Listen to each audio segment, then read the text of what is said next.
नमस्ते मेरे प्यारे विद्यार्थी जी, आप सभी का हिंदी की दुनिया में आप सभी का बहुत-बहुत स्वागत है। हिंदी की महफ़िल में आप सभी का बहुत-बहुत स्वागत है। और प्यारे बच्चों, हम लोग शुरू कर दिए हैं अब हिंदी की क्लास, और ये आप लोगों का पहला चैप्टर है प्यारे बच्चों, क्लास 12th हिंदी दिगंत भाग 2। बिहार बोर्ड के सिलेबस में चाहे आप साइंस के स्टूडेंट हैं, कॉमर्स के स्टूडेंट हैं, आर्ट्स के स्टूडेंट हैं, सबके लिए हिंदी का सिलेबस बिल्कुल सेम है। हमें यही बुक पढ़ना पड़ता है और इसके पहले चैप्टर में आप सभी का स्वागत है। बिहार बोर्ड इंटर परीक्षा वर्ष 2027 की ये पहली क्लास है। इसके पहले प्यारे बच्चों हमने क्या किया था, इसके पहले हुआ था आप लोग का एक सिलेबस डिस्कशन हमारा हुआ था, पर ये हमारी क्लास है। बच्चों, हमने जैसा कि आपको कहा था, एक चैप्टर गदखंड का होगा, एक चैप्टर काव्यखंड का होगा, एक चैप्टर ग्रामर का होगा। तो हम गदखंड लेकर आए हैं क्लास 12th हिंदी में। चैप्टर है बच्चों बातचीत। आप सबको पता है कि पहला जो चैप्टर है वो बातचीत है। इसके लेखक परिचय के बारे में हम इस चैप्टर में इस क्लास में पढ़ने वाले हैं। और प्यारे बच्चों, इस बार का जो कंटेंट है वो पूरी तरह से अपडेट हो गया है। यानी लेखक परिचय अगर हम आपको पढ़ाएंगे तो साथ में हम आपको उसके क्वेश्चन भी कराते चलेंगे। ये बहुत अच्छी बात है। तो बच्चों नमस्ते, सभी को नमस्ते, सभी को गुड इवनिंग, सभी को गुड इवनिंग। कैसे हैं आप सभी लोग? एक बार कमेंट बॉक्स में लिखेंगे, फिर हम आगे बढ़ेंगे। मेरे साथ जुड़ चुके हैं साजन कुमार, प्रियंका कुमारी, राहुल कुमार, अरविंद कुमार, अभिषेक कुमार, दीपक हैं, सालोनी हैं, अरविंद हैं, और ढेर सारे हजारों की संख्या में मेरे प्यारे प्यारे बच्चे जुड़ चुके हैं। कैसे हैं आप लोग? एक बार पहले मैं पूछ लेता हूँ अपने बच्चों से। गुरुजी अच्छा हूँ, मस्त हूँ, जबरदस्त हूँ। चलो, एक बार आप सभी लोग इस सेशन को अपने सभी दोस्तों के पास शेयर करेंगे। और मेरा एक बहुत ही प्यारा सा मानना है कि सभी बच्चे मिलकर के इस सेशन को अगर आप लोग शेयर करेंगे तो मैं मानता हूं कि आज के सेशन में 7000 प्लस बच्चे इस क्लास में जुड़ेंगे। मेरा ऐसा मानना है मेरे बच्चे। तो जल्दी से आप सभी लोग इस क्लास को अपने सभी भाइयों के पास, सभी दोस्तों के पास बहुत जल्दी शेयर कर दो। 4200 बच्चे जुड़े हैं। 4200 बच्चों अगर एक एक बच्चे को भी जोड़ेंगे तो 8000 बच्चे इस सेशन में जुड़ सकते हैं। जल्दी जल्दी से, जितना जल्दी हो सकता है आप लोग शेयर कर दीजिए व्हाट्सएप पर, टेलीग्राम पर अपने सभी दोस्तों को। 4500 बच्चे जुड़े हैं, 5000 के आसपास बच्चे जुड़ चुके हैं, बस 2000 और बचा है।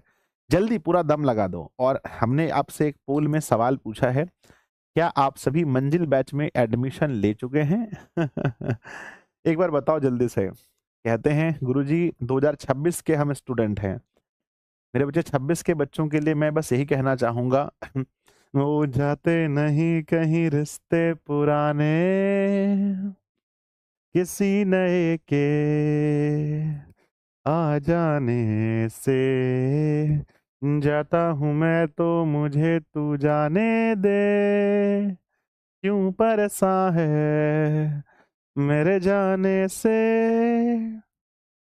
टूटा है तो जुरा है क्यों, मेरी तरफ तू मुड़ा है क्यों, हक तुझे ये ना कहे कि यार अब हम ना रहे, एक तेरी यारी का ही सातों जन्म हकदार हूँ मैं, तेरा यार हूँ मैं। तो मेरे बच्चे, आप लोगों के साथ जो मेरा प्यार रहा है, आप लोगों के साथ जो मेरी मोहब्बत रही है, मैं उसे भूल नहीं सकता हूँ किसी भी हाल में। ये चीज़ याद रखिएगा आप लोग। कभी अगर आप लोग को ये दिल में भी ख्याल आए कि 26 वाले बच्चों को मैं भूल गया हूँ, तो कभी मत सोचना ये बात। चलो खैर, हम लोग आगे बढ़ते हैं। बच्चों को पढ़ाना बहुत ज़रूरी है। नया सेशन हमारा स्टार्ट हो चुका है, क्योंकि ये आप ही के छोटे भाई बहन हैं, इनको भी पढ़ाना बहुत बहुत बहुत ज़रूरी है। तो मेरे प्यारे बच्चों, आप सभी लोग इस क्लास को जिन्होंने भी लाइक नहीं किया है, सब लोग लाइक कर देना। दिशा के बच्चे क्या करते हैं, जितने बच्चे लाइव होते हैं वो सभी लाइक भी करते हैं, वो सभी पोल भी करते हैं। इसी का नाम तो बच्चों दिशा है, इसलिए तो डीओसी सबसे अलग होते हैं। भैया सब लोग फटाफट से सेशन को लाइक कर देना, और आइए हम लोग क्लास को स्टार्ट करते हैं। और एक एक चीज को बहुत अच्छे से ध्यान से देखना। गणेश जी का आशीर्वाद ले लीजिए आप सभी लोग। आगे बढ़ते हैं। मोटिवेशन है, आपकी जिंदगी में कुछ नहीं बदलेगा जब तक आप खुद को नहीं बदलेंगे। यानी जब भी आपको लगे कि भाई लाइफ में कुछ चेंज करना है, तो अपने अंदर जरूर झांक के देखना।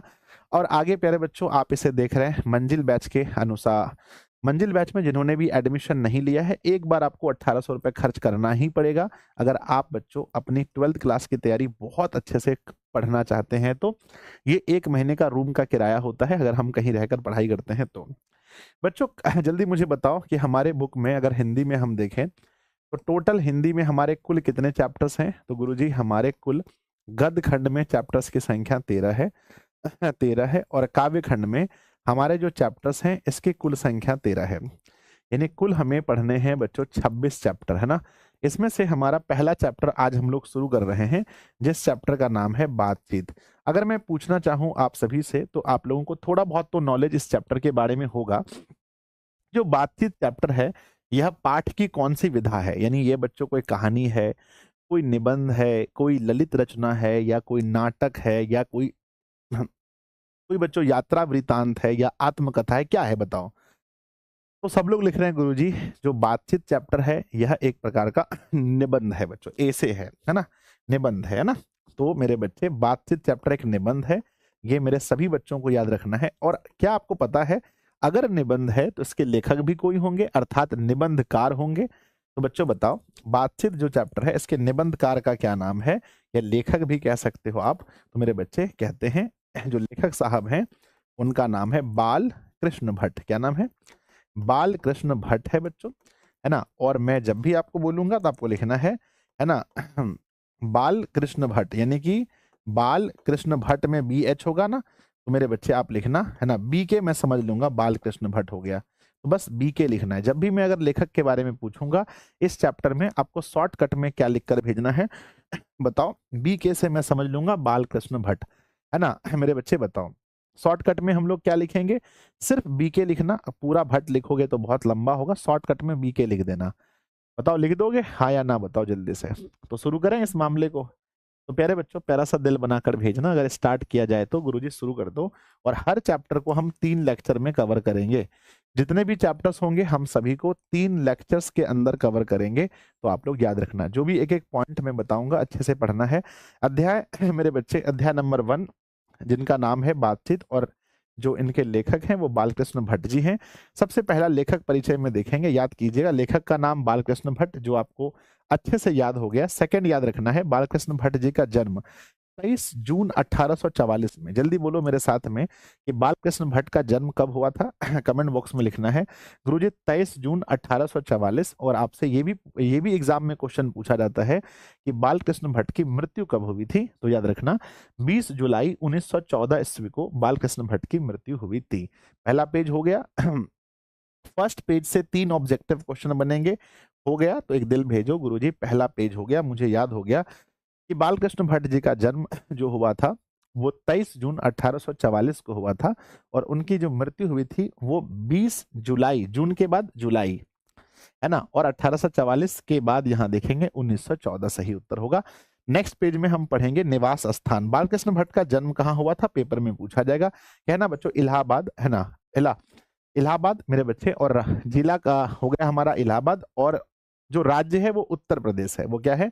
वो हमारा उत्तर प्रदेश है। कहते हैं पिताजी का नाम प्रसाद भट्ट, एग्जाम में पूछा जाता है ना। एग्जाम में क्वेश्चन आएगा कि बालकृष्ण भट्ट के जो पिता हैं वह पेशे से क्या थे, तो आपको लिखना है वह एक व्यापारी थे। क्या थे? एक बिजनेसमैन थे, एक व्यापारी थे, है ना। सेकंड पेज भी हो जाएगा तो दिल बनाकर भेजना गुरुजी मुझे याद हो गया कि बालकृष्ण भट्ट के जो पिता हैं उनका नाम बेनी प्रसाद भट्ट है, परीक्षा में पूछा जाता है। जो पेशे से एक व्यापारी थे, निवास स्थान इलाहाबाद यूपी में जन्म हुआ था, ये आपको बहुत अच्छे से पता है। गुरुजी लिखना है ना कुछ लिखना नहीं है नहीं नहीं, कमेंट करना है बस, लिखना कुछ नहीं है, लिखना नहीं है बालक। नेक्स्ट आगे बढ़ते हैं। माता जी का नाम अगर आपसे पूछा जाए याद कर लीजिएगा, पार्वती देवी माता जी हैं, जो सुसंस्कृत महिला जिन्होंने बालकृष्ण भट्ट के मन में अध्ययन की रुचि एवं लालसा जगाई। परीक्षा में पूछा जाता है कि बालकृष्ण भट्ट की माता का क्या नाम है, तो आपको लिखना है पार्वती देवी। और एग्जाम में पूछा जाएगा कि बालकृष्ण भट्ट के मन में पढ़ने के प्रति जो लालसा है, पढ़ने की जो जिज्ञासा है, वो किसने जगाई है। तो बताओ कमेंट बॉक्स में जल्दी से मेरे बच्चे किसने जगाई है। तो सब लोग आंसर में लिखना उनकी माँ ने, है ना। किसने जगाई है बच्चों? माँ ने। तो बालकृष्ण भट्ट के मन में जो पढ़ने की, है ना, पढ़ने की जो लालसा है, पढ़ने की जो प्यारे बच्चों जुनून है, वो किसने जगाई है? माँ ने जगाई है। इस बात को याद रखना। अगले पेज में चलते हैं शिक्षा के विषय में। कहते हैं कि बालकृष्ण भट्ट ने आरंभ में संस्कृत का अध्ययन किया है। कहते हैं 1867 ईस्वी में प्रयाग बच्चों उसी का नाम है जिसे हम लोग आज बच्चों जैसे हम लोग इलाहाबाद कहते हैं। प्रयाग के मिशन स्कूल में एंट्रांस की परीक्षा दी थी। तो ये दोनों क्वेश्चन परीक्षा में अभी तक बिहार बोर्ड ने पूछा है। मेरे बच्चे की बताओ, बालकृष्ण भट्ट ने किस भाषा से अपनी पढ़ाई शुरू की थी? सबसे पहले वह किस भाषा में पढ़ना स्टार्ट किए थे? तो मेरे बच्चे कमेंट बॉक्स में लिखना, सबसे पहले उन्होंने किस भाषा में पढ़ाई शुरू की थी। तो कमेंट बॉक्स में लिखना, गुरुजी उन्होंने संस्कृत भाषा से अपनी पढ़ाई शुरू की थी। दूसरा क्वेश्चन ये पूछा जाता है, मिशन स्कूल में बालकृष्ण भट्ट ने एंट्रांस की परीक्षा कब दी थी? है ना, एंट्रेंस की परीक्षा कब दी थी? ये भी सवाल बिहार बोर्ड ने पूछा है। तो आपको लिखना है 1867 में। क्वेश्चन ये भी हो सकता है कि 1867 में प्रयाग के मिशन स्कूल में एंट्रांस की परीक्षा किसने दी थी? ये सवाल उल्टा करके पूछा जा सकता है, किसने एंट्रांस की परीक्षा दी थी? बच्चों बताओ, नाम बताओ उस व्यक्ति का, किसने? तो आप कहना बालकृष्ण भट्ट ने, यानी बालकृष्ण भट्ट यानी बीके बच्चों, है ना, आप बीके कह सकते हो, बालकृष्ण कह सकते हो।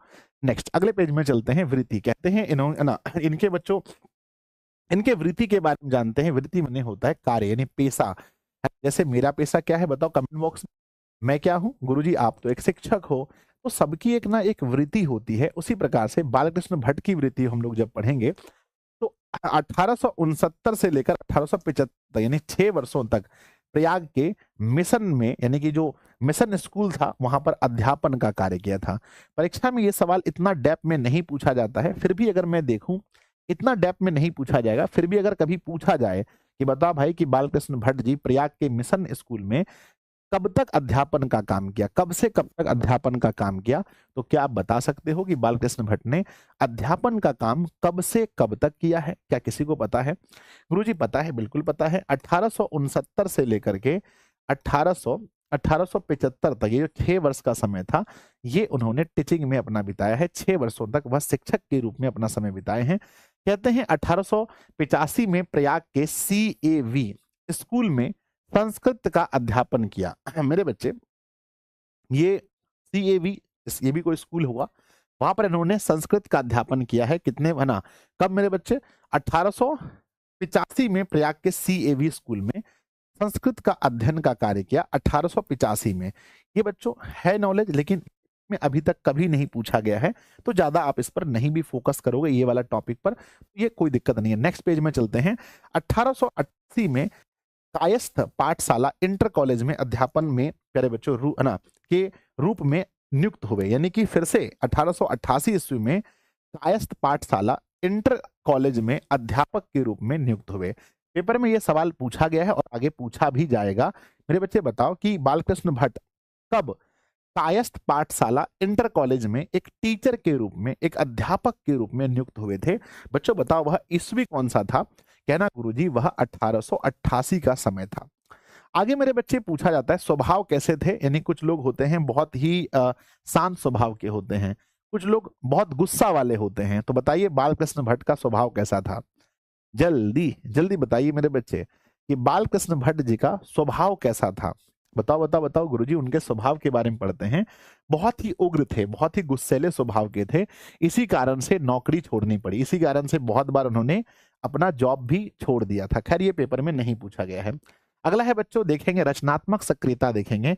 भारतेंदु हरिश्चंद्र की प्रेरणा से हिंदी वर्धिनी सभा प्रयाग की ओर से 1867 में बच्चों हिंदी प्रदीप नामक मासिक पत्रिका उन्होंने निकाला था। यहां से क्वेश्चन बहुत बार पूछा जाता है। सबसे पहला सवाल मेरे बच्चे, सबसे पहला सवाल ये बताओ सबसे पहला सवाल कि हिंदी प्रदीप नामक जो मासिक पत्रिका है, हिंदी प्रदीप के संपादक कौन है? पहला सवाल, फर्स्ट क्वेश्चन, हिंदी प्रदीप जो मासिक पत्रिका है इनके संपादक कौन है? तो आपको लिखना है बाल कृष्ण भट्ट, भी लिख सकते हैं आगे बालकृष्ण भट्ट, यानी कि बी लिख सकते हैं या सीधा BK लिखो, बालकृष्ण भट्ट। अगला सवाल मेरे बच्चे, ये जो हिंदी प्रदीप है ना, हिंदी प्रदीप जो है ये बच्चों किस प्रकार की पत्रिका है? किस प्रकार की पत्रिका है? तो आपको लिखना है यह एक मासिक पत्रिका है, यानी बच्चों जो 1 महीने में निकले उसे मासिक कहते हैं। एक मासिक पत्र है बच्चों, और कहते हैं इसका प्रकाशन कब हुआ था? कहते हैं मेरे बच्चे कब, मतलब किस ईस्वी में उन्होंने लिखना स्टार्ट किया था? हिंदी प्रदीप नामक जो मासिक पत्र है इसका प्रकाशन, इसको लिखने की शुरुआत उन्होंने किस ईस्वी से की थी? तो कहना वर्ष 1877 ईस्वी में उन्होंने स्टार्ट की थी। तो मेरे बच्चे ये 3 क्वेश्चन आपके लिए बहुत इंपॉर्टेंट है।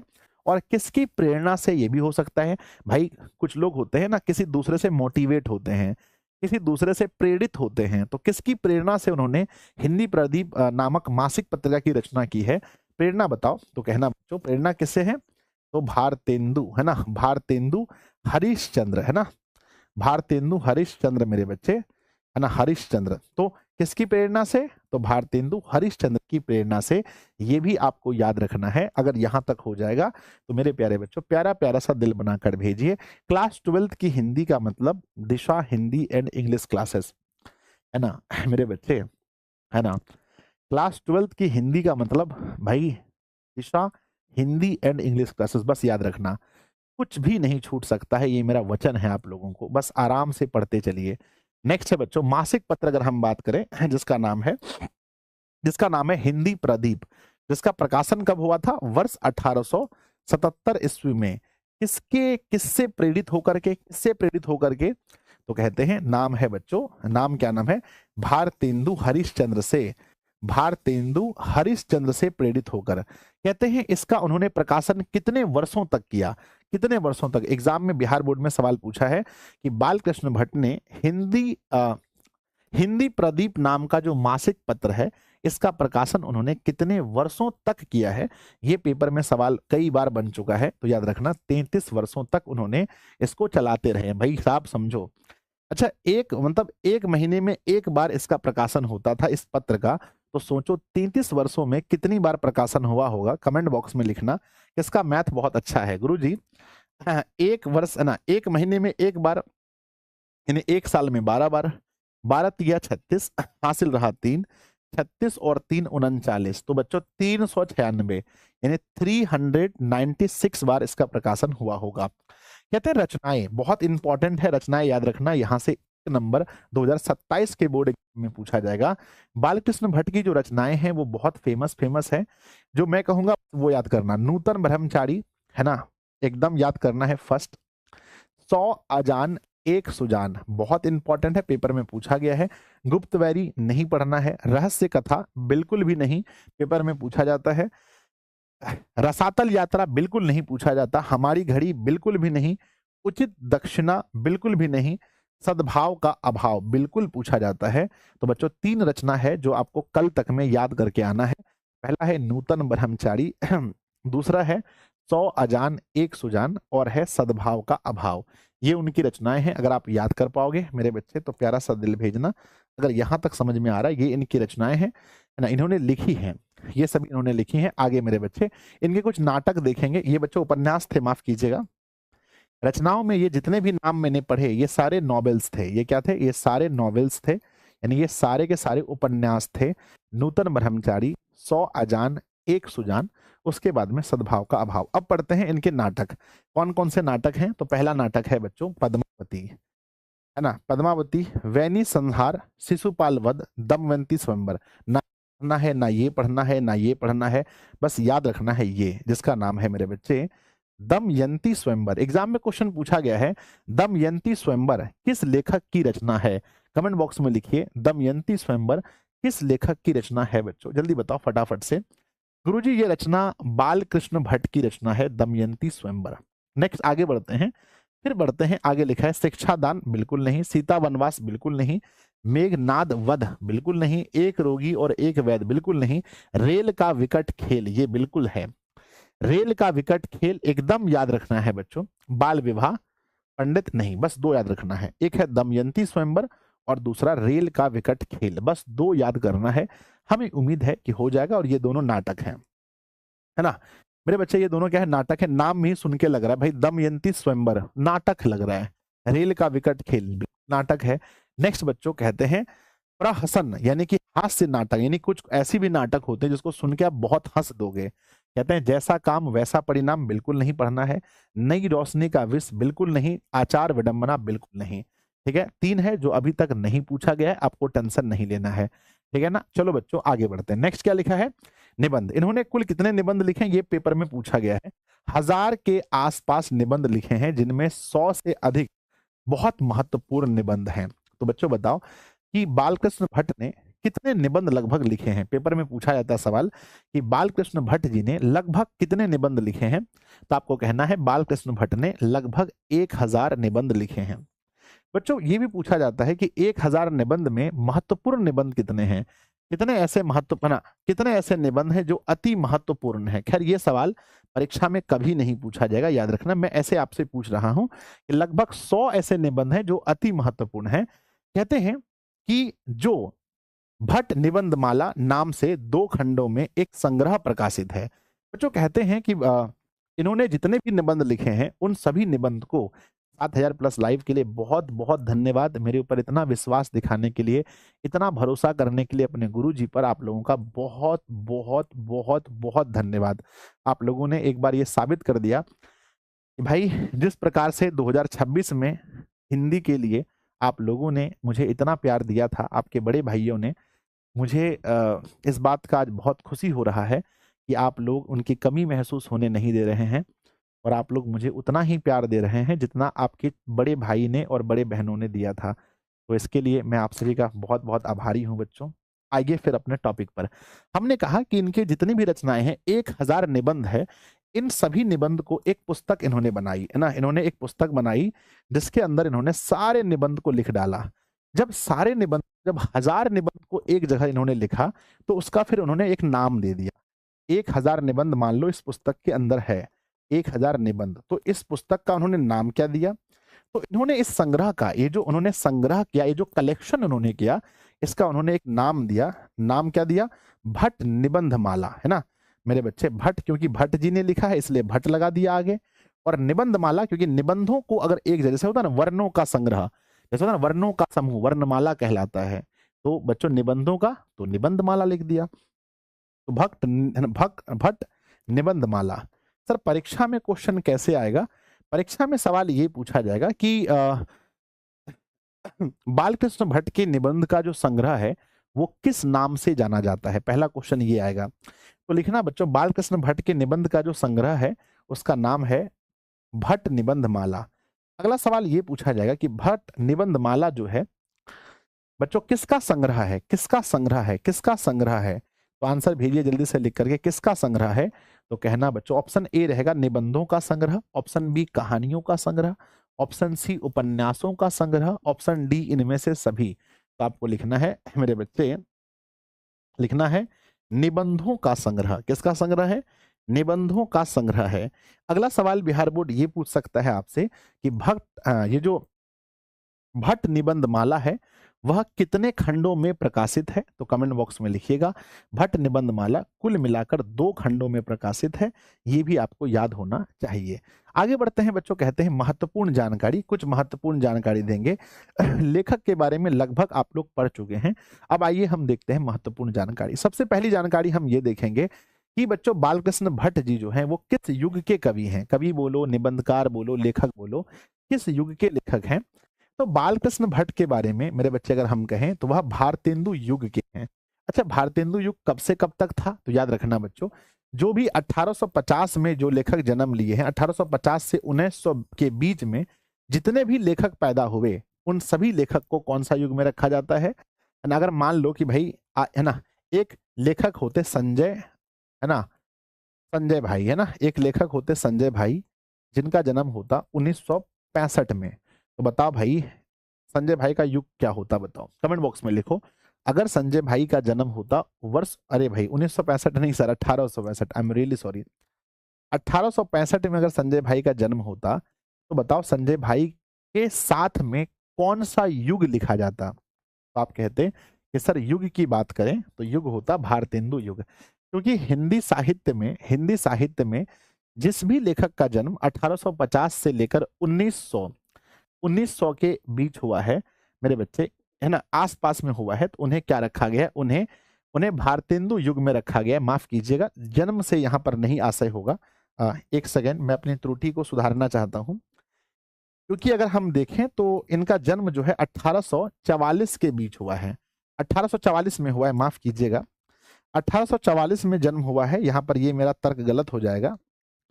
जब जन्म 1844 में हुआ है और सर आप ये कह रहे हैं कि नहीं बच्चों, उनका लेखन जो कार्य है, माफ कीजिएगा, उनका जो लेखन कार्य है, ये जन्म नहीं होगा, लेखन कार्य, माफ कीजिएगा, लेखन कार्य जो उन्होंने लिखना शुरू किया था, है ना, लेखन कार्य। अगर कोई लेखक बच्चों 1850 से लेकर के 1900 के बीच लिखना स्टार्ट किया था, तो इस समय को माना जाता है, इस समय युग माना जाता है, याद रखिएगा मेरे बच्चे। नेक्स्ट, अगर यहीं पर काल के बारे में पूछे कि बालकृष्ण भट्ट किस काल के लेखक हैं या कवि हैं, तो आपको आधुनिक काल कहना है। युग बोले तो बताओ, युग बोले तो भारतेंदु युग। मैं फिर से कहना चाहूंगा, भारतेंदु युग। अरे बच्चे काल बोले तो बताओ, कमेंट बॉक्स में लिखकर भेजना। अगर काल बोले तो, काल अगर बोले तो आधुनिक काल। बच्चों क्या लिखना है?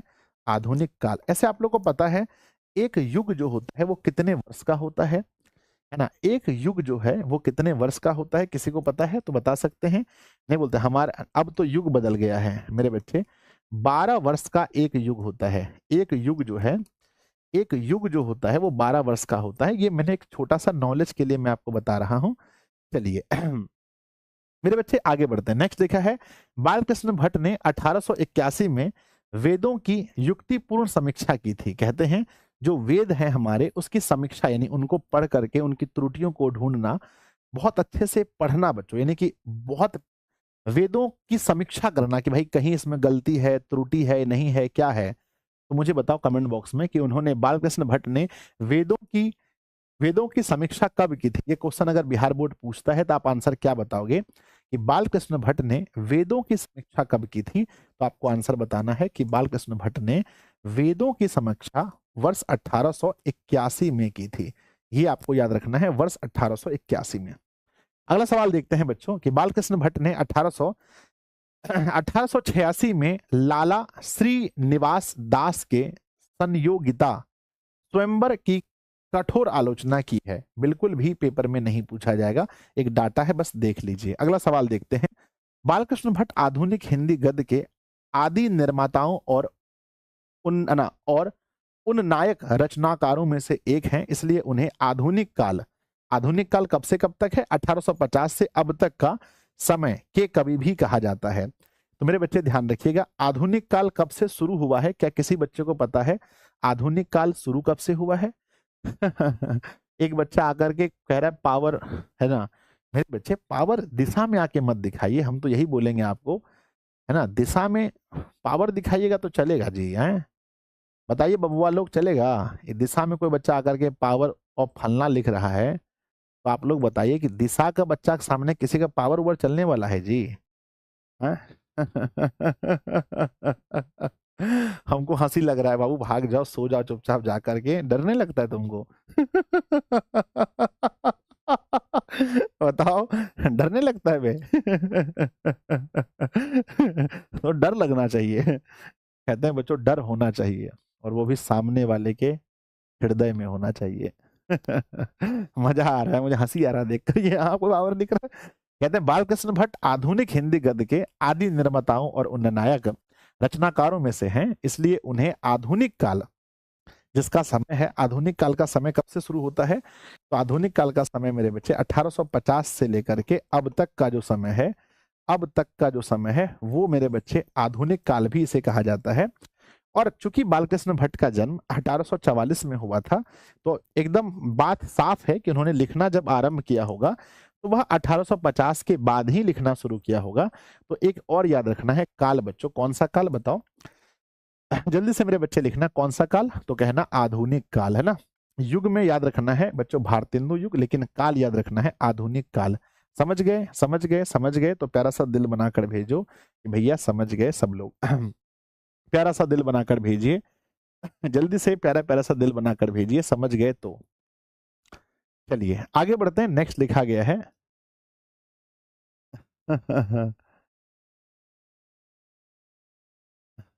चलिए नेक्स्ट आगे लिखा गया है कि वे हिंदी के प्रारंभिक युग के प्रमुख और महान पत्रकार, निबंधकार तथा हिंदी की आधुनिक आलोचना के प्रवर्तक में से आगे हैं। बच्चों एग्जाम में आपसे ये पूछा जाएगा, एग्जाम में आपसे ये पूछा जाएगा कि बालकृष्ण भट्ट हैं ऑप्शन ए पत्रकार, ऑप्शन बी निबंधकार, ऑप्शन सी मेरे बच्चे कुछ और भी दिया रहेगा, तो आपको ऑप्शन नंबर डी चुनना है, इनमें से सभी याद रखिएगा। अगला पॉइंट है, हिंदी साहित्य के विकास में बदलाव लाने वाले कार्य में, हिंदी साहित्य के विकास में बदलाव लाने वाले कार्य में बालकृष्ण भट्ट अकेले नहीं थे, बल्कि उनके साथ भारतेंदु हरिश्चंद्र, प्रताप नारायण मिश्र, प्रेमघन और राधाचरण गोस्वामी जैसे कई महान साहित्यकार भी थे। आगे है कि साहित्य केवल कल्पना और मनोरंजन की वस्तु नहीं है, बल्कि यह लोगों के मन और सोच को विकसित करने का माध्यम है। साथ ही समाज और जन संस्कृति के विकास को आगे बढ़ाने का एक महत्वपूर्ण साधन है। बच्चों, जो साहित्य होते हैं, जो कहानी होते हैं, जो कविताएं होते हैं, क्या वो सिर्फ और सिर्फ मेरे बच्चे कल्पना और मनोरंजन के लिए होता है? बोलो यस और नो। जितनी भी कविताएं हम लोग पढ़ते हैं या कहानी पढ़ते हैं, तो क्या वो सिर्फ मनोरंजन के लिए होता है? अरे बोलो ना यस और नो, बताओ मेरे बच्चे, मनोरंजन के लिए होता है क्या?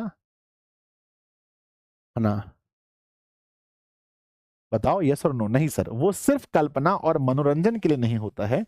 जो हमारे साहित्य होते हैं, उनसे हमें बहुत कुछ ज्ञान मिलता है। कहते हैं लोगों के मन और सोच को विकसित करने का माध्यम है। बच्चों, सोच विकसित होता है जब आप पढ़ेंगे तो सोच विकसित होता है। आगे लिखा है, बालकृष्ण भट्ट प्रमुख रूप से एक गद्यकार थे। एग्जाम में सवाल पूछा जाएगा मेरे बच्चे कि बालकृष्ण भट्ट थे, ऑप्शन ए कवि, ऑप्शन बी निबंधकार, ऑप्शन सी गद्यकार, ऑप्शन डी सभी। तो जब ये पूछे बालकृष्ण भट्ट थे, तो वहां पर सभी कहना है। लेकिन ये सवाल अगर पूछा जाए कि बालकृष्ण भट्ट प्रमुख रूप से क्या थे, यानी मुख्य रूप से, जैसे बच्चों मान लो कि मैं अभी बच्चों सिंगर बन जाऊं, है ना, मैं अभी क्या बन जाऊं, सिंगर बन जाऊं। वे कमलिया, वे कमलिया, वे कमलिया, मेरे नादान दिल। तो मेरे बच्चे, अगर मैं अभी सिंगर बन जाऊं, तो एग्जाम में क्वेश्चन पूछा जाएगा कि संजय सर हैं ऑप्शन ए लेखक, मैं मान लो मैं लेखक भी बन जाऊं, ऑप्शन बी शिक्षक, ऑप्शन सी गायक, ऑप्शन डी इनमें से सभी। तो आप क्या बोलोगे? इनमें से सभी। लेकिन अगर सवाल ये पूछा जाए कि संजय सर मुख्य रूप से क्या है, मुख्य रूप से क्या है, मेन क्या है, तो मुख्य रूप से तो मैं टीचर हूं भाई। मुख्य रूप से मैं क्या हूं बताओ? मुख्य रूप से तो मैं टीचर हूं। उसी प्रकार से बालकृष्ण भट्ट जी, अगर आपसे पूछा जाए कि प्रमुख रूप से क्या है, तो प्रमुख रूप से वह गद्यकार हैं। याद रखना बच्चों, प्रमुख रूप से क्या है? गद्यकार हैं। आगे लिखा है कि बालकृष्ण भट्ट हिंदी प्रदीप नामक पत्रिका में पूरे अधूरे अनेक उपन्यास लिखे हैं, नाटक और प्रहसन यानी हास्य नाटक भी लिखे हैं, किंतु उन्हें निबंध लिखना बहुत ही ज्यादा पसंद था। लिखे तो बहुत कुछ है, पर निबंध लिखना उन्हें ज्यादा पसंद था। याद रखिएगा। आगे उन्होंने सामाजिक समस्याओं पर जमकर लिखा है। बाल विवाह, स्त्री शिक्षा, महिला स्वातंत्र्य, राजा प्रजा, कृषकों की दुर्व्यवस्था, अंग्रेजी शिक्षा, सुशिक्षितों में परिवर्तन, देश सेवा, अंधविश्वास आदि विषयों पर उन्हें खूब लिखा है। चलिए, ये तो जानकारी थी बस। आगे मेरे बच्चे, आचार्य रामचंद्र शुक्ल ने निबंधकार के रूप में उन्हें अंग्रेजी साहित्य के एडिशन और स्टील कहा है। तो बच्चों, एग्जाम में सवाल पूछा जाता है, निम्नलिखित में से किस लेखक की तुलना, निम्नलिखित में से किस लेखक की तुलना मेरे बच्चे अंग्रेजी साहित्य के एडिशन और स्टील से की गई है? बताओ बताओ बताओ, फटाफट बताओ। निम्नलिखित में से किस लेखक की तुलना अंग्रेजी साहित्य के, है ना, कहते हैं निम्नलिखित में से किस लेखक की तुलना अंग्रेजी साहित्य के एडिशन एवं स्टील से की गई है? तो लिखना बच्चों, बालकृष्ण भट्ट की तुलना ना, बालकृष्ण भट्ट। किस लेखक की तुलना? तो बालकृष्ण भट्ट की तुलना किससे की गई है? तो एडिशन एवं स्टील, जो कि अंग्रेजी साहित्य के लेखक हैं। सवाल अगर एग्जाम में ये पूछा जाए कि मेरे बच्चे ये बताओ कि किसने बालकृष्ण भट्ट की तुलना एडिशन और स्टील से की है, किसने, उस व्यक्ति का नाम बताओ। किसने आखिर तुलना की है बच्चों, बताओ। आखिर किसने तुलना की है, उस व्यक्ति का नाम बताओ कि किसने बालकृष्ण भट्ट की तुलना एडिशन और स्टील से की है। उस व्यक्ति का नाम तो बताओ। तो कहना आचार्य रामचंद्र शुक्ल। किसने की है? तो मेरे बच्चे कहना आचार्य रामचंद्र शुक्ल ने। आचार्य रामचंद्र शुक्ल ने मेरे बच्चे बालकृष्ण भट्ट की तुलना अंग्रेजी साहित्य के एडिशन और स्टील से की है। याद रहेगा। नेक्स्ट अगला क्वेश्चन देखते हैं। यहाँ प्रस्तुत बातचीत शीर्षक निबंध उनके निबंधकार व्यक्तित्व और निबंध कला के साथ साथ भाषण शैली का भी सही सीख देता है। तो बच्चों जो चैप्टर हम लोग बातचीत पढ़ने वाले हैं वो वो हमें किस शैली का सीख देता है? तो भाषा शैली का। किसका बच्चों बताओ, किस शैली का है? बातचीत चैप्टर हमें किस शैली को सिखाता है? बच्चों बताओ कौन सी शैली? नृत्य शैली बच्चों खेल शैली या भाषा शैली? जो बातचीत चैप्टर है वो किस किस शैली पर बात करता है? तो बातचीत चैप्टर भाषा शैली पर लिखा गया है कि भाई भाषा भाषा शैली पर लिखा गया है। बस यही था हमारा यही था हमारा लेखक परिचय। बच्चों परिचय हमारा पूरी तरह से समाप्त हुआ। बाकी जो हम लोग हैं बाकी हम लोग पहले बच्चों कल लाइन बाय लाइन पढ़ेंगे, है ना, पूरे पाठ को। सब लोग घर से पढ़ के आना। होमवर्क में मैं दे रहा हूं, HW में दे रहा हूं कि पूरा पाठ पढ़ के आना है। पूरा पाठ पढ़ के आना है। पूरा पाठ पढ़ के आना है। कौन कौन पढ़ के आएगा जल्दी हाथ उठाओ। कौन कौन से ऐसे बच्चे हैं जो अपने घर से कल बातचीत चैप्टर को पढ़कर आने वाला है? बताओ गुरुजी मैं पढ़ के आऊंगा, मैं पढ़ के आऊंगा। जरूर चैप्टर पढ़ के आना। ये हमने आज लेखक के बारे में पढ़ा, क्योंकि हमारे जो 10th में क्या होता था, 10th में अगर हम लोग देखें क्लास 10th के हिंदी में क्या होता था, ज्यादा हमारा पाठ से सवाल आता था कि भाई पाठ में क्या बोला गया है। और बच्चों लेखक के बारे में कम सवाल आता था, है ना।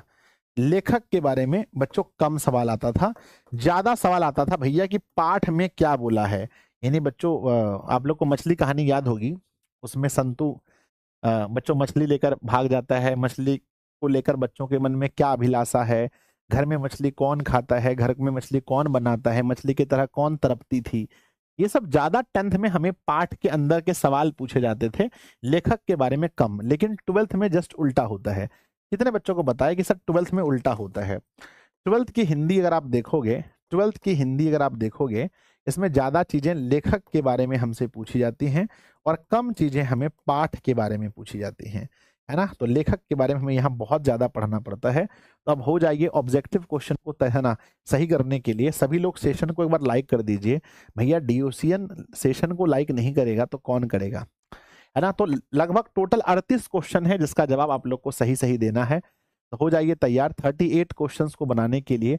सर केमिस्ट्री की क्लास शायद अभी नए सेशन में राज सर छुट्टी में गए कहाँ थे? शायद उनके फैमिली में किसी का विवाह है शायद।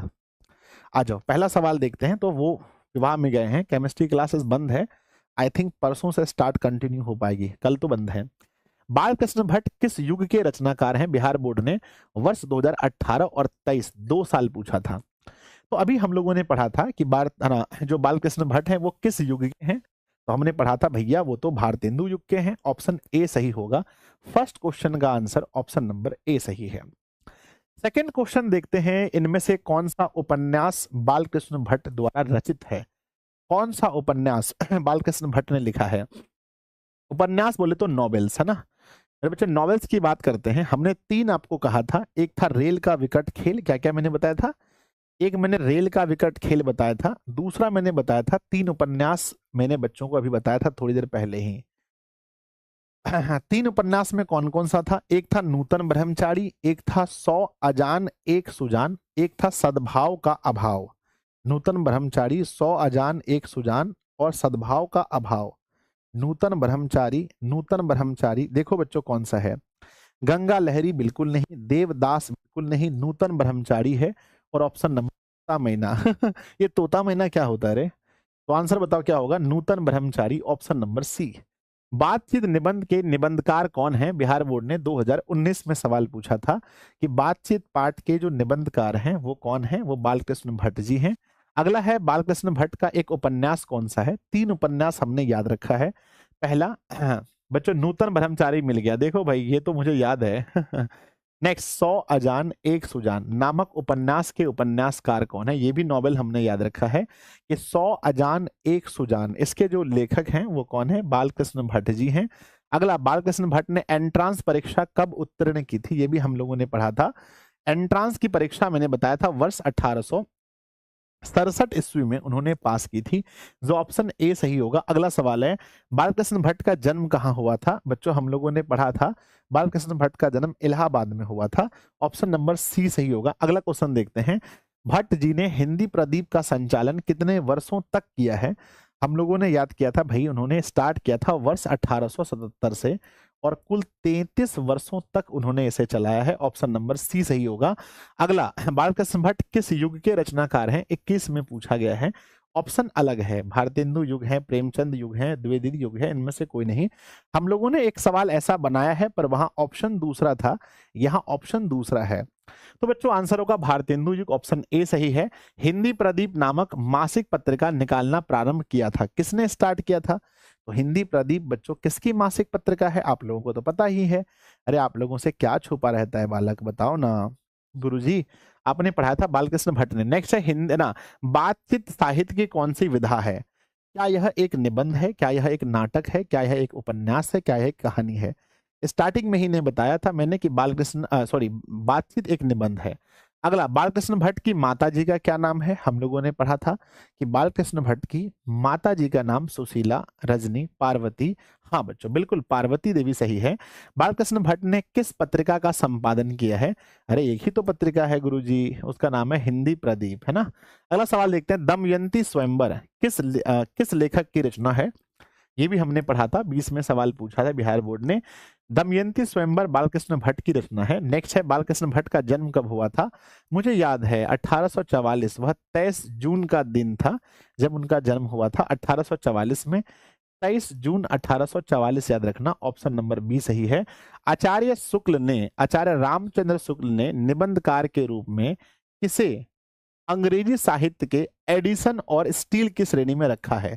ये मैंने आप लोग को बताया था, जल्दी बताओ किसे किसे किसे किसे किसे एडिशन और स्टील की श्रेणी में रखा है बालकृष्ण भट्ट जी को? ऑप्शन सी सही होगा। कौन सी रचना बालकृष्ण भट्ट की नहीं है? नूतन ब्रह्मचारी बिल्कुल है। 100 अजान एक सुजान ये भी उनका उपन्यास है, बिल्कुल है। सद्भाव का अभाव बिल्कुल है। पूछा है कौन सा नहीं है? परीक्षा गुरु उनकी रचना बिल्कुल भी नहीं है। कहते हैं कौन सी रचना बालकृष्ण भट्ट की है? रेल का विकट खेल बिल्कुल है बच्चों, ये उनकी रचना है।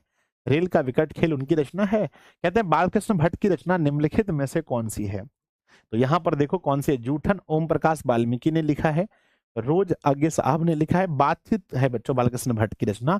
अगला है, बालकृष्ण भट्ट के पिता का क्या नाम है? बेनी प्रसाद भट्ट, हमने पढ़ाया था बालकृष्ण भट्ट के पिता, बिहार बोर्ड ने 20 में पूछा था, Beni Prasad Bhatt, option number B. कहते हैं निबंध लेखन की दृष्टि से भारतेंदु युग कैसा है? तो बच्चों भारतेंदु युग कैसा है ये आपको याद कर लेना है कि निबंध लेखन की दृष्टि से जो भारतेंदु युग है वो उर्वर है। कैसा है बच्चों? उर्वर है, ऑप्शन नंबर ए। अलग तरह का थोड़ा क्वेश्चन है, एक क्वेश्चन, बालकृष्ण भट्ट किस काल के कवियों में से थे? बताओ किस काल के थे? तो मैंने बताया भाई 1850 से बाद का समय आधुनिक काल कहलाता है, तो हम आधुनिक काल कहेंगे, option number B. Balkrishna Bhatt का निधन कब हुआ था? बच्चों जुलाई में हुआ था, जुलाई महीने में, मुझे याद आ रहा है 20 जुलाई का वह दिन था और जो ईयर था वो बच्चों 1914 था, 1914, तो हम कहेंगे 20 जुलाई 1914। नेक्स्ट क्वेश्चन देखते हैं, बालकृष्ण भट्ट के पिता क्या थे? हमने बताया वह एक बिजनेसमैन थे, एक व्यापारी थे, ऑप्शन नंबर बी सही होगा। बालकृष्ण भट्ट के मन में अध्ययन की रुचि एवं लालसा किसने जगाई थी? मैंने बताया कि बालकृष्ण भट्ट के मन में जो पढ़ने की लालसा है वो उनके माता जी ने जगाई थी। अगला सवाल है, बालकृष्ण भट्ट ने आरंभ में किस विषय का अध्ययन किया था? तो शुरू शुरू में उन्होंने संस्कृत से ही अपनी पढ़ाई स्टार्ट की थी। 1867 में बालकृष्ण भट्ट ने एंट्रांस की परीक्षा किस स्कूल से दी थी? तो प्रयाग के मिशन स्कूल से, प्रयाग के मिशन से, प्रयोगवाद मिशन नहीं बच्चों, प्रयोगवाद नहीं, प्रतियोगिता मिशन बिल्कुल नहीं, प्रयाग के मिशन स्कूल से। 27 नंबर का आंसर बताना, तो बच्चों आंसर होगा प्रयाग के मिशन स्कूल से। अगला सवाल देखते हैं, बालकृष्ण भट्ट प्रयाग मिशन स्कूल में कब से कब तक अध्यापन का काम किया है? टीचर कब से कब तक रहे हैं भाई, है ना? तो कहते हैं 69 से लेकर के 75 के बीच में, यानी ऑप्शन नंबर हम देखेंगे 69 से 75, ऑप्शन नंबर सी सही है। अगला, बालकृष्ण भट्ट कब प्रयाग के CAV स्कूल से संस्कृत का अध्यापन किया? हे भगवान, मुझे लगा था नहीं पूछा जाएगा, पूछ लिया। 1885 मैंने अगला क्वेश्चन देखते हैं बच्चों। 1888 में प्रयाग की कायस्थ पाठशाला इंटर कॉलेज में अध्यापक नियुक्त कौन हुए थे? बच्चों कहते हैं अध्यापक के रूप में कौन नियुक्त हुए थे 1888 ईस्वी में? बच्चों कहां पर? प्रयाग की कायस्थ पाठशाला इंटर में।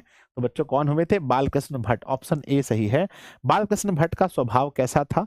बड़े उग्र स्वभाव के थे, बहुत उग्र स्वभाव के थे, ऑप्शन ए। अगला, पिता के निधन उपरांत पैतृक व्यापार संभालने के नाम पर बालकृष्ण भट्ट को किसका सामना करना पड़ा था? कहते हैं कि जब पिताजी की मृत्यु हो गई, 32 नंबर सवाल है, जब पिताजी की मृत्यु हो गई, पिता के निधन के उपरांत पैतृक व्यापार संभालने के नाम पर बालकृष्ण भट्ट को किसका सामना करना पड़ा था? तो घर में ही बच्चों लड़ाई हो गई होगी, तो कहते हैं गृह काल, यानी कि जब बच्चों गृह काल क्या होता है? जब अपने भाइयों में लड़ाई हो जाती है पिता के धन संपत्ति को बांटने में, उनको चलाने में। कहते हैं बालकृष्ण भट्ट ने कब पैतृक घर छोड़कर घोर आर्थिक संकट से जूझते हुए हिम्मत से काम लिया था? बच्चों बच्चों कहते हैं कब बालकृष्ण भट्ट ने अपने पैतृक घर को छोड़ दिया था? अपने पिताजी के घर को कब छोड़ा था? माता के निधन के बाद? नहीं बच्चों, पिता के निधन के बाद। ऑप्शन नंबर बी होगा, ऑप्शन नंबर बी होगा, पिता के निधन के बाद। कहते हैं बालकृष्ण भट्ट ने हिंदी प्रदीप नामक मासिक पत्रिका निकालना किसकी ओर से प्रारंभ किया था? बच्चों किसकी ओर से? कहते हैं मेरे बच्चे प्रेम की ओर से, प्रयाग की ओर से, भारतेंदु हरिश्चंद्र की ओर से, या इनमें से कोई नहीं।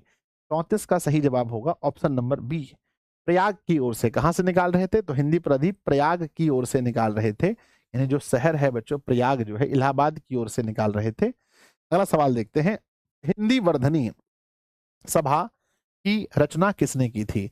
हिंदी वर्धनी सभा जो है वो भारतेंदु हरिश्चंद्र ने लिखा है।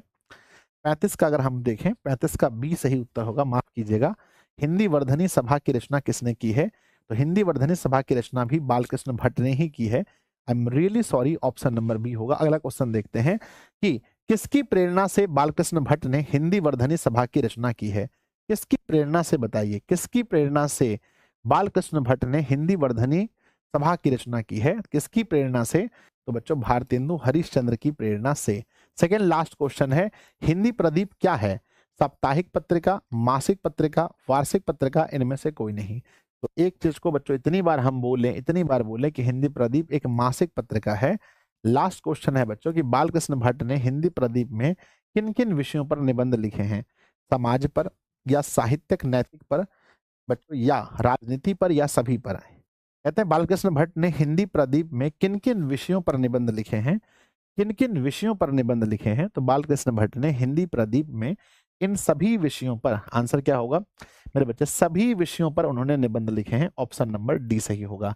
बाकी बच्चों हमारा ये क्लास हो गया समाप्त, और आप लोगों ने कितना स्कोर किया प्लीज मुझे बताना। और जो बच्चे रिकॉर्डेड इस क्लास को देखने वाले हैं, बाद में इस क्लास को देखने वाले हैं, आप लोग कमेंट बॉक्स में स्कोर जरूर बताना स्कोर कितना हुआ। तो प्यारे बच्चों दो चीज कमेंट करना है आज आप लोगों को। पहला कमेंट करना है बच्चों क्लास कैसा लगा, है ना, क्लास कैसा लगा। रोज बच्चों रोज आप लोगों को कमेंट करना है क्लास कैसा लगा। दूसरी बात, स्कोर कितना किया आप लोगों ने, है ना, है ना। कल हम लोग लाइन बाय लाइन पढ़ेंगे, कल लाइन बाय लाइन पढ़ेंगे दूसरी बात बच्चों, मैथ का कल हमारा चैप्टर शुरू कितने बजे हो रहा है? 10 AM में हम शुरू करने जा रहे हैं ITF बच्चों चैप्टर, क्लास 12th का जो होगा इनवर्स ट्रिग्नोमेट्रिक फंक्शन 10 AM में। तो आप सभी लोग 10 बजे जुड़ोगे। किस चैनल पर मैथ का क्लास होता है बताओ? सर दिशा साइंस क्लासेस पर। कहाँ होता है? तो मेरे बच्चे दिशा साइंस क्लासेस पर होता है। तो आप लोगों को दिशा साइंस क्लासेस पर ज्वाइन हो जाना है यूट्यूब पर सुबह के 10 बजे बच्चों, कल 10 बजे, ठीक है ना। बाकी हम उम्मीद करते हैं आप लोगों को ये क्लास बहुत अच्छा लगा होगा। पहली ही क्लास में आपने लेखक के बारे में और लेखक से संबंधित प्रश्न को पढ़ लिया। कल हम लाइन बाय लाइन पढ़ेंगे, बहुत मजा आएगा, हंसते हंसते पेट में दर्द हो जाएगा। बातचीत बच्चों हमारा जो चैप्टर है वो इतना प्यारा चैप्टर है जिसको पढ़ करके आपको बहुत मजा आएगा। बताओ हिंदी, है ना, कंटेंट अपडेट हुआ या नहीं बताओ? क्या मैंने कंटेंट अपडेट कर दिया? क्या मैंने कंटेंट अपडेट किया? बोलो हाँ या ना। अपडेट किया? बोलो यस और नो। अपडेट कर दिया? हाँ बच्चों, है ना, अपडेट कर दिया, बिल्कुल कर दिया। आप देखेंगे हिंदी का बच्चों कंटेंट एकदम बिल्कुल आपको अपडेट मिलेगा। हर साल हम नया कंटेंट पढ़ाने वाले हैं, हम आपको पुराना कंटेंट नहीं पढ़ाएंगे बच्चों हिंदी विषय में, ठीक है ना। चलिए तो मिलते हैं हम लोग अगली क्लास में। तब तक के लिए आप पढ़ते रहिए, हंसते रहिए, मुस्कुराते रहिए। और आप लोगों ने जो इतना प्यार दिया है इसके लिए तहे दिल से बहुत बहुत धन्यवाद आप लोगों का। चलिए बच्चों, कल क्लास होगा सर, क्यों नहीं होगा भैया। कल हम लोग लाइन बाय लाइन पढ़ने वाले हैं, सब लोग जुड़ जाना, ठीक है। चलो कमेंट जरूर करना, wish you all the very best. सब लोग सेशन को लाइक करना, जरूर लाइक कर दिए जाना। कमेंट जरूर करना सेशन कैसा लगा। बाय सभी को, love you love you love you.